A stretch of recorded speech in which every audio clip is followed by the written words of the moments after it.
falar sobre o histórico de enfermagem, que também é conhecido como investigação, composto pela anamnese e pelo exame físico. Ele é o levantamento de dados subjetivos e dados objetivos do paciente para identificar seus problemas, tornando possível o desenvolvimento de todas as fases do processo de enfermagem. O histórico de enfermagem é de suma importância, pois possibilita uma avaliação mais ampla e completa, apoiando diagnósticos precoces, tratamentos eficazes e ações de prevenção. Então, a anamnese é uma entrevista bem detalhada sobre o paciente que possibilita a coleta de informações sobre ele, tendo como objetivo estabelecer a relação enfermeiro-cliente, obter elementos essenciais da história clínica, identificar fatores relacionados ao processo saúde-doença, obter elementos norteados para o exame físico, definir estratégias de investigação complementar e direcionar terapêutica de enfermagem em função ao atendimento global a respeito do cliente. Dentre os elementos da anamnese, nós temos a identificação pessoal do paciente, a história de doença atual, a história de doença pregressa, história familiar, histórico social financeiro, hábitos de vida e fatores de risco, história psicológica ou emocional e história espiritual. Então, após a anamnese, nós vamos para o exame físico, que é o processo de inspecionar, palpar, percutir e auscultar determinadas regiões do corpo e seus respectivos sistemas, a fim de identificar alterações no organismo, para que esses dados sejam utilizados de modo a direcionar o diagnóstico e a prescrição de enfermagem. A inspeção é a observação detalhada da superfície corpórea, que normalmente avalia cores, formas, simetrias e cavidades corpóreas que se comunicam ao meio externo, e para isso o enfermeiro vai utilizar a visão, a audição e o olfato. Na palpação, iremos identificar a temperatura, a umidade, as formas, as posições de estruturas e os locais sensíveis à dor, e para isso utilizaremos os sentidos do tato. A percussão consiste na realização de golpes em determinadas áreas do organismo que permitem avaliar a tonalidade, intensidade e a vibração e o timbre de som gerados para detectar a presença de ar, líquido ou fibrose e determinar o tamanho do órgão. A ausculta consiste em ouvir os sons produzidos pelo organismo que possuem amplitude e característica específica, capazes de gerar sons e vibrações entre as superfícies corpóreas e o objeto utilizado para auscultar. Olá, neste vídeo abordarei sobre a ausculta cardíaca. A ausculta cardíaca é a parte da semiologia que estuda os sons gerados pelo ciclo cardíaco e seu significado. Utiliza-se o estetoscópio. Agora irei falar sobre os espaços e os focos. No segundo espaço intercostal direito, temos o foco aórtico. No segundo espaço intercostal esquerdo, o foco pulmonar. Na linha hemiclavicular, entre o quarto e quinto espaço intercostal esquerdo, foco mitral. E um pouco abaixo da apêndice tifoide, foco tricúspide. Na ausculta cardíaca, nós também temos as bolhas. A primeira e a segunda bolha fazem um som de tuntar. Elas são fisiológicas. A terceira e a quarta bolha, elas são patológicas. Podem ser fisiológicas caso o paciente apresente alguma anomalia e dentro dessa anomalia, elas são fisiológicas. Na sequência, demonstrarei o exame físico da ausculta cardíaca. E é isso.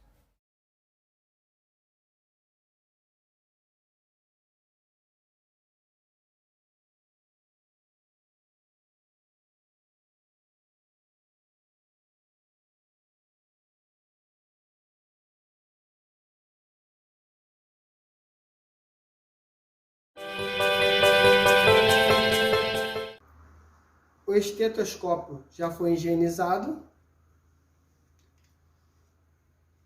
E agora vamos ao lado frontal, a escuta pulmonar.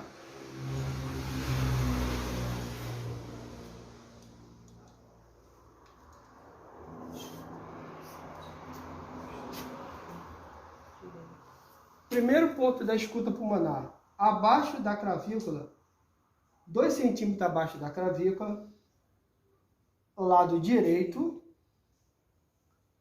2 centímetros abaixo da clavícula, ao lado esquerdo, traçando uma linha imaginária ao segundo ponto da clavícula, ao lado do mamilo, traçando uma linha imaginária ao lado do mamilo, o segundo ponto da escuta pulmonar ao lado esquerdo.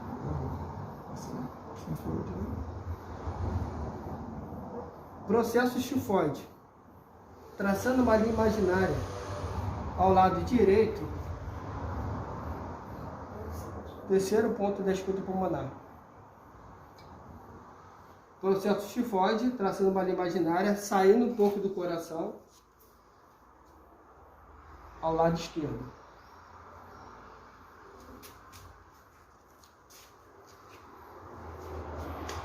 Parte posterior, abaixo da clavícula, 2 centímetros abaixo da clavícula, supraescapular, lado esquerdo, supraescapular, lado direito, traçando uma linha imaginária, hemiescapular, lado esquerdo, hemiescapular, no lado direito, traçando uma linha imaginária, infraescapular, no lado esquerdo, infraescapular, lado direito. Esse foi o foco pulmonar.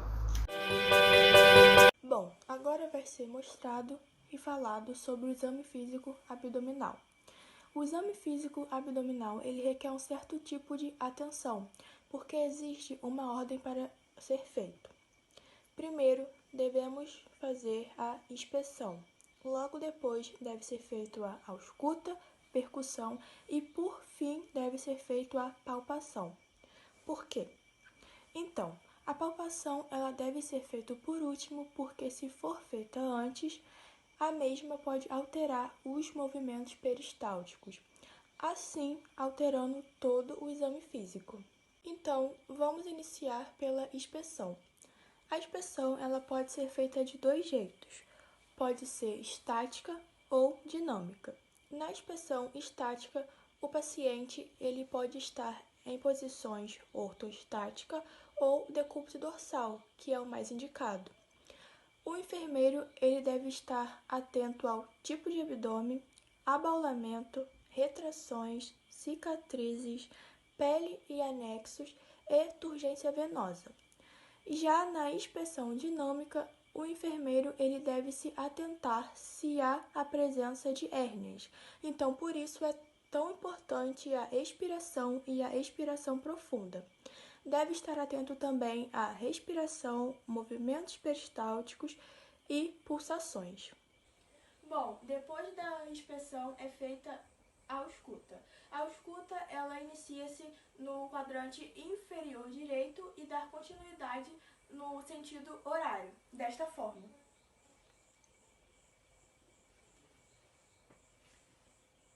Quadrante inferior direito, quadrante superior direito, quadrante superior esquerdo e, por fim, o quadrante inferior esquerdo. O que nós auscultamos são chamados de ruídos hidroaéreos. Os ruídos normais consistem em cliques e borbulhamentos e podem ser divididos em hiperperistaltismo, hipoperistaltismo, aperistáltico ou ausente. O hiperperistaltismo é uma frequência acima de 34 ruídos por minuto. O hipoperistaltismo é uma frequência menor do que 5 ruídos por minuto. Já o aperistáltico ou ausente é onde não se ausculta nenhum tipo de ruído. Por último, nós temos a palpação. A palpação ela pode ser superficial ou profunda. Na palpação superficial, utiliza-se apenas uma mão fazendo leves pressões a fim de identificar alguma massa palpável ou algum tipo de sensibilidade. Deve-se palpar os 9 quadrantes e dar continuidade no sentido horário, desta forma. Fossa ilíaca direita, flanco direito, hipocôndrio direito, epigástrio, hipocôndrio esquerdo, flanco esquerdo, fossa ilíaca esquerda, hipogástrio e, por fim, o mesogástrio. Já na palpação profunda, utiliza-se as 2 mãos, uma sobre a outra, fazendo movimentos mais profundos e precisos, sendo assim possível palpar órgãos sólidos. Deve seguir a mesma ordem e o mesmo sentido, desta forma: fossa ilíaca direita, flanco direito, hipocôndrio direito, epigástrio, hipocôndrio. Os sinais vitais é um modo eficaz e rápido de monitorar as condições do paciente. Quais são esses sinais vitais? Primeiro vem a temperatura, que é a diferença na quantidade de calor produzida pela quantidade de calor perdida. Temos a hipertermia, que é o problema na controlação no encéfalo, que vai de 41 graus Celsius acima. Temos a pirexia, ou mais conhecida como febre, que é o processo infeccioso de 39,5 a 41 graus Celsius. A pirexia, ou febre, conhecida, é de 37,8 a 39,5. Temos a temperatura que digamos que seja normal, de 36 a 37,5. Temos a hipotermia, que é a perda de calor durante a exposição prolongada ao frio abaixo de 35 graus Celsius. Os locais são oral, axilar, reto e membrana timpânica. O material utilizado para a aferição da temperatura é o mais conhecido como termômetro. Já o pulso, que é o segundo sinal vital, é a delimitação palpável da corrente sanguínea na artéria e é definida pelo número de palpação por 1 minuto. Nós temos o nomocárdio, que é uma pulsação normal de 60 a 100 bpm, batimentos por minuto, taquicárdica acima de 100 batimentos por minuto e bradicárdica, menor que 60 batimentos por minuto. Observação: lembrando que essa frequência, pela idade, pode haver alteração. Respiração é o número de respiração por minuto, ou seja, entre uma inspiração e uma expiração, contará uma respiração, assim durante 1 minuto.